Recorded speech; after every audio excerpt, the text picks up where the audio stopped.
defending America from the Chinese Communist political party's political warfare, correct? Am I that right here? Okay, great, thanks. Okay, I want to focus on China, specifically as it pertains to EVs and the economic threat, okay? Electric vehicles, EVs, I believe, make us more dependent on China. And let me repeat, EVs make us dependent on China.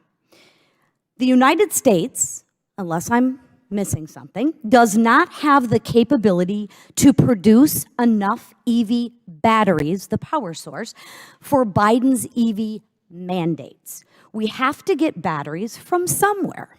And where do we get them from? China, okay? Or another option is we could let the Chinese battery companies be built in states like ours, which doesn't really help us national security-wise. If someone wants to buy an EV, hey, that's great. That's their option. They can have that choice. But you can't force EVs on consumers when the demand doesn't exist. Our electric grid can't handle it.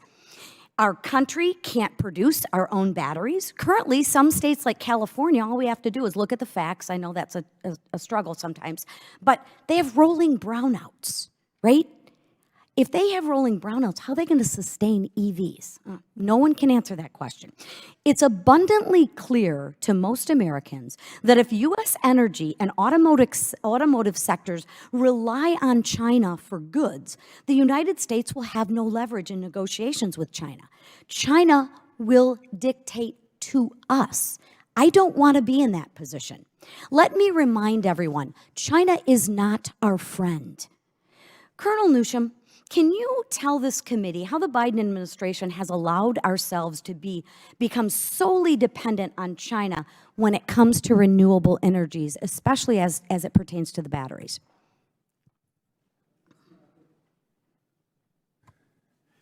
Yes, ma'am. The Chinese have actually been doing their best to sort of take new technologies and dominate them, get the supply chains for a long time. This has been sort of going on from previous administrations as well.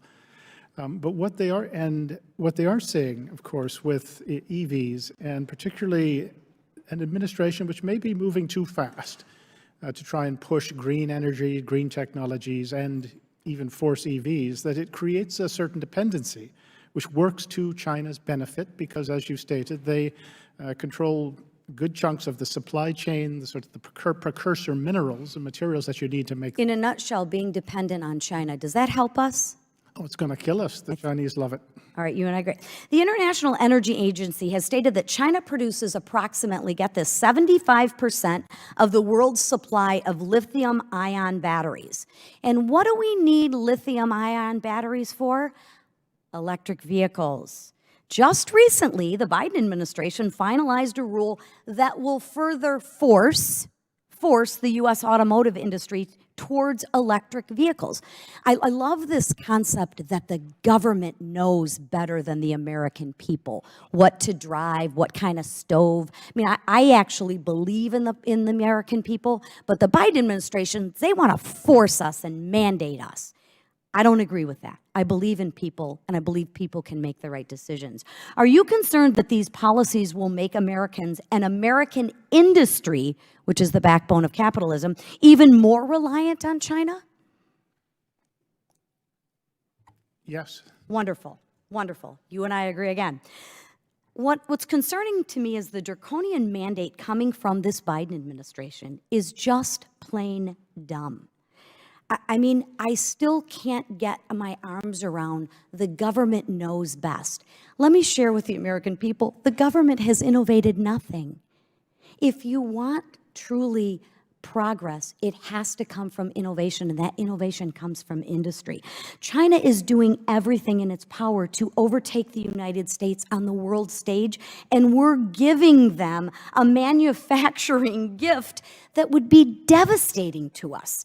America is a nation where consumers' choice must remain free, and I can't understand why our government is placating to China.